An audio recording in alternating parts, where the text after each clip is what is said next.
يلا. الزمن رجع بينا ورا، لا يمكن هقف جنب الاخوان. لا يمكن تقف جنب الاخوان. مش عشان هم ارهابيين ولا بتوع دم، لا، عشان هم ما بيعرفوش يشتغلوا، وعشان هم ما بيعرفوش يعملوا الحاجه الصح.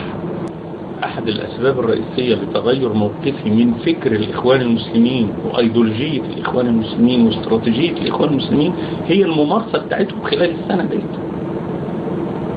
هي الممارسه. ممكن اسال سؤال؟ يعني انا هقول حاجه وحيده، مثلا مثال. انا عارف ان مستشار الرئيس في الشؤون الامنيه اسمه المهندس ايمن هدهد. ايوه. مين ده؟ ايه مقوماته؟ يعني ايه مهندس يبقى مستشار الرئيس الامني؟ يعني ايه ده؟ حتى لو انت عاوز حبايبك، ما عندكش حبيب من حبايبك ضابط سابق. انا مش ضد عزل محمد مرسي ولا محاكمته ولا محاسبته.